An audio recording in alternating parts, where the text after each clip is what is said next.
Se nós chegarmos numa eleição onde não ocorra uma ampla participação da oposição, se a gente chegar na eleição de 2026 desta maneira, Estados Unidos não reconhecerá a eleição brasileira. O Brasil estará na mesma prateleira da Venezuela. Vocês estão entendendo o que eu estou falando? Eu estou falando que a gente está a menos de um ano para entrar num processo sem volta, então não existe outra opção. Hugo Mota e Davi Alcolumbre. Está na mão dos senhores.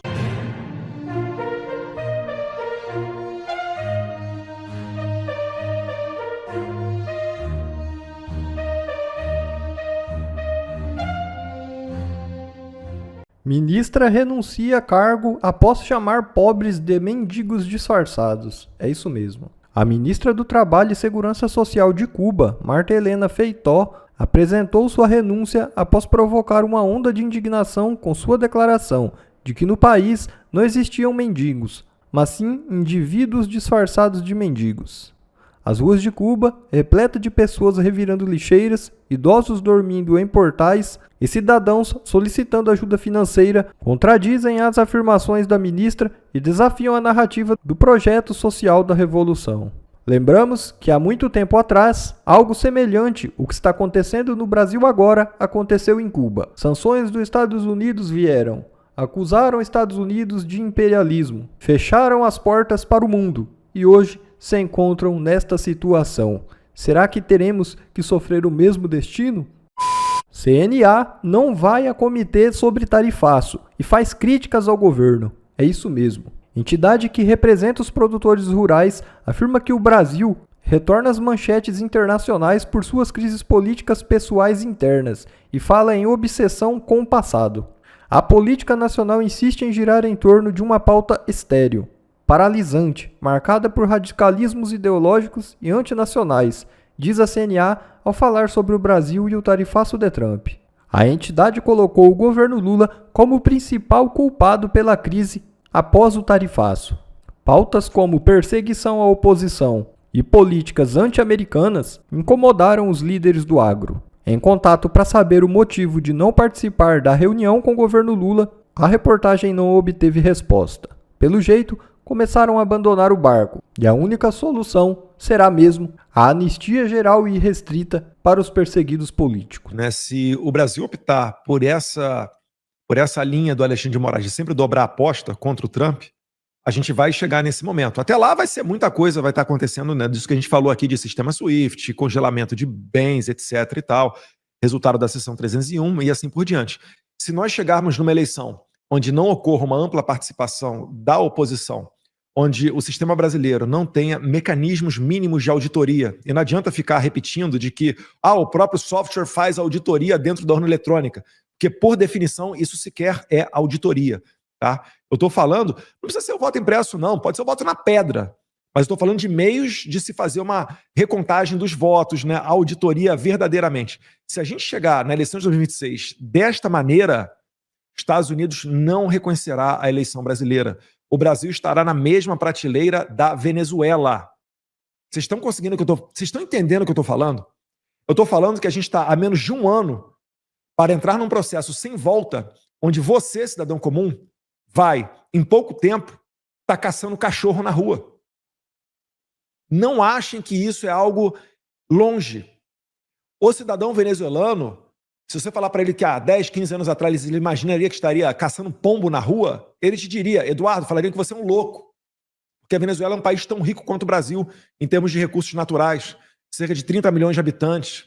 É um país relevante e olha como é que eles estão. O Brasil está seguindo o mesmo passo. Não vai adiantar, a gente vai substituir os Estados Unidos pela China. A China já é o nosso principal parceiro comercial. E você acha que a Venezuela não faz isso? A Venezuela tem intensa relação comercial com a China. Vai ver como é que está a Venezuela. Então não existe outra opção. Nós não temos caminho. Me ajuda a te ajudar?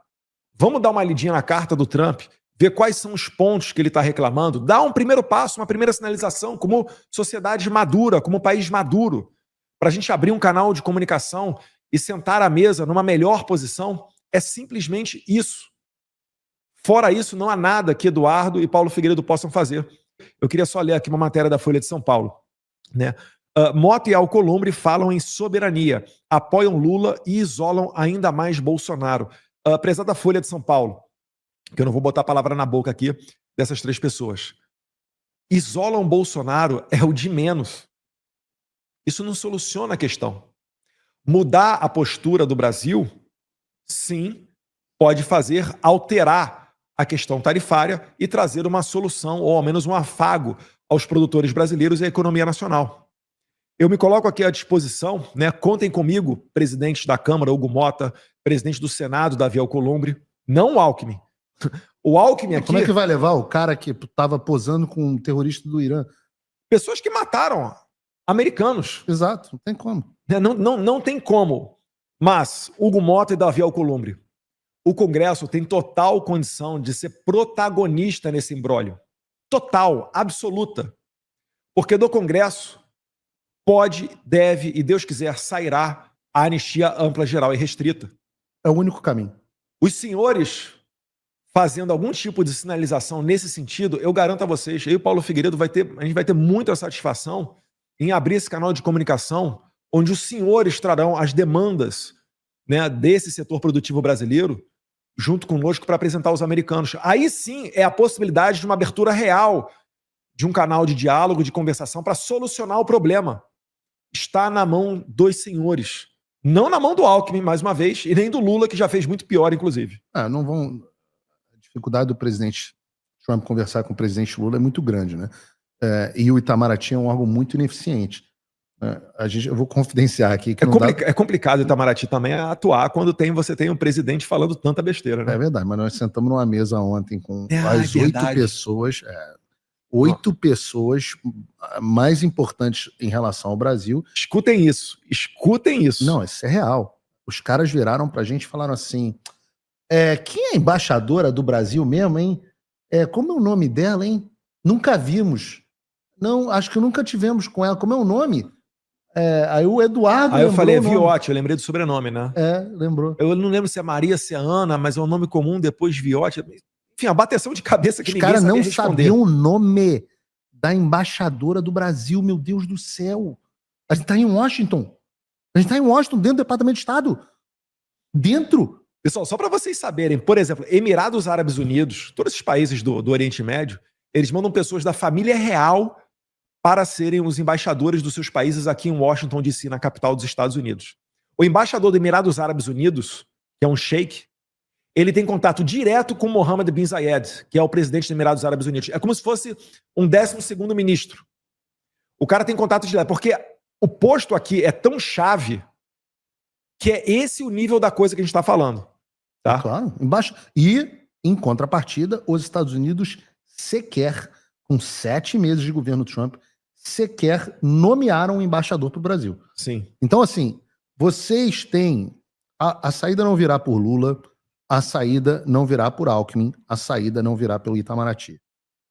Presidente Mota e presidente Alcolumbre, os senhores têm o privilégio de gozar de pessoas que têm interlocução direta e estão dispostas, esse é o grau de maturidade, esse é o grau de preocupação com o Brasil, estão dispostas a colocarem os senhores dentro do West Wing da Casa Branca, da ala oeste, que é onde ficam os escritórios do presidente, para que os senhores apresentem as demandas do empresariado. Então, se alguém não está resolvendo o problema, não somos nós. Nós estamos nos colocando à disposição. Mas os senhores precisam dar o primeiro passo. Repara bem, para um político, uma das coisas que a gente mais presta atenção é no capital político, que em última análise é o nosso representado.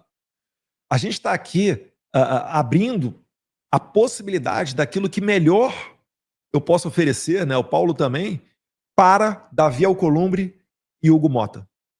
Não existe qualquer tipo de ressentimento. Inclusive, eu já tive boas experiências com o senador Davi Alcolumbre, no sentido de aprovação na Credem. Eu lembro até hoje que a Credem, quando aprovou o Acordo de Alcântara, levou meses para a gente conseguir vencer a esquerda. Aliás, o pessoal que gosta de me criticar, quando fui presidente da Comissão de Relações Exteriores e Defesa Nacional, eu saí sem deixar nada na mesa sobre tratados Estados Unidos e Brasil, Israel e Brasil.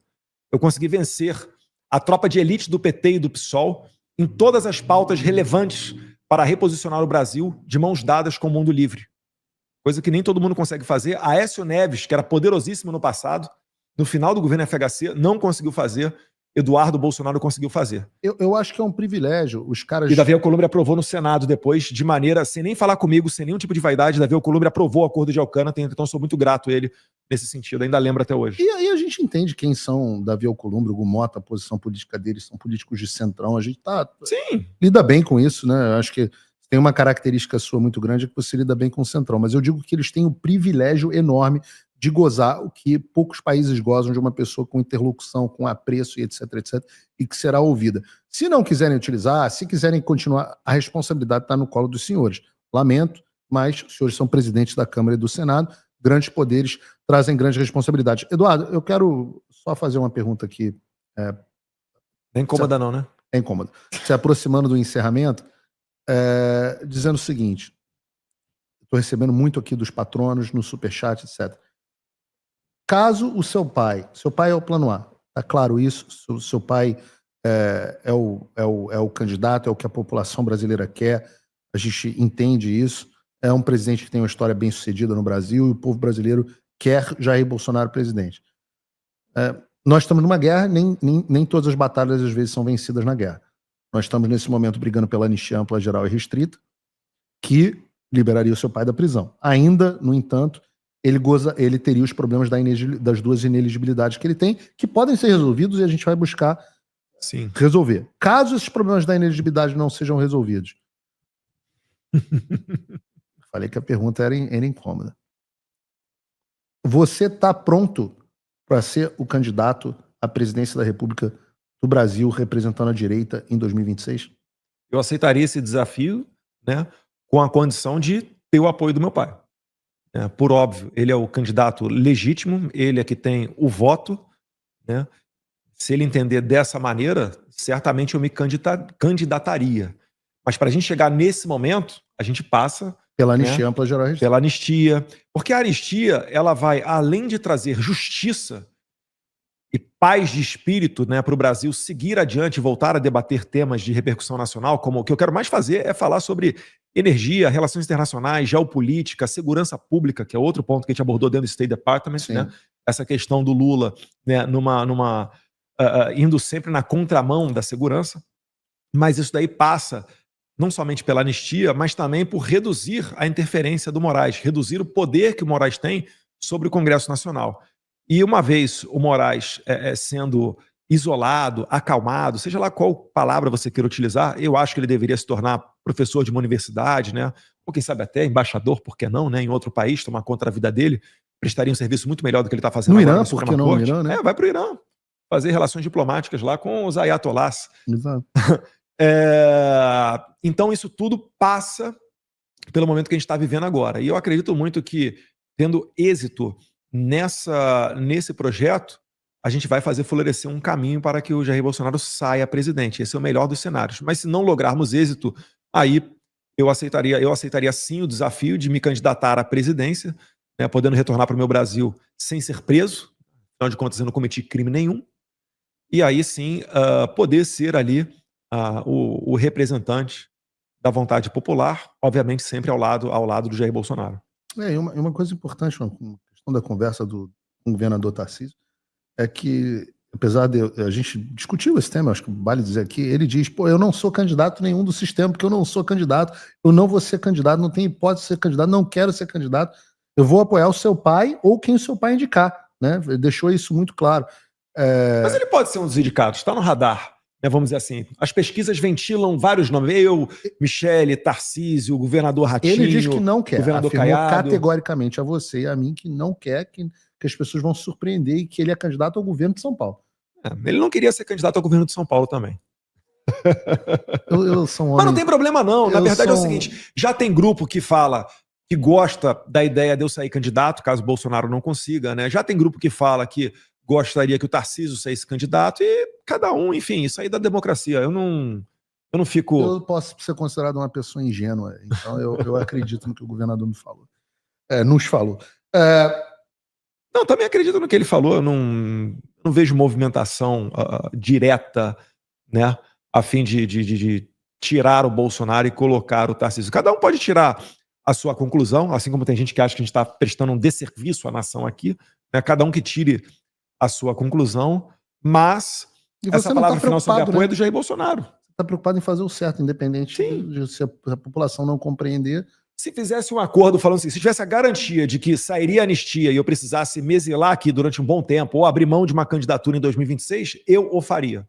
Né? Isso eu já deixo claro. É que esse acordo não vai vir e a gente não confia mais em acordo caracu, porque a gente sabe que não existe nenhum respeito, nenhuma confiança basilar para iniciar essa conversa. Eu não faria, E, aliás, não deixaria você fazer. Fazer o acordo é liberdade para todos os brasileiros. Não vamos conceder nenhum milímetro para o regime. Nós não, isso é importante que as pessoas saibam. Nós não estamos aqui brigando por Jair Bolsonaro, nem o Eduardo. Exatamente. Isso foi uma das coisas que ficou clara lá na reunião. Uma das pessoas que estava, porque tinham 8 pessoas do Departamento de Estado, mas tinha uma pessoa da Casa Branca especificamente na reunião. E ela virou e falou assim: se fosse oferecido algum acordo de liberdade para o seu pai, para ele vir para os Estados Unidos exilado, e a gente livrasse vocês dois de Interpol e não sei o quê, a gente virou e falou assim: olha, com todo carinho. Fora de cogitação. Fora de cogitação. Nós não estamos aqui lutando por nós. O que adianta fazer isso comigo e a Débora ficar lá presa e a família, as famílias todas, as pessoas perseguidas, os deputados que não conseguem falar, os deputados com rede social bloqueadas, os jornalistas exilados, os outros que não... O que acontece? Eu sei como a liberdade morre. Então entendam, não é por nós e não será por nós e não adianta oferecer nada, nos oferecer nada, porque eu sei que vocês não estão acostumados. Mas existem pessoas corretas, existem pessoas que não trabalham só com cálculo político, existem pessoas que querem o melhor pro Brasil, isso existe, gente. Eu sei que vocês políticos não estão acostumados com isso.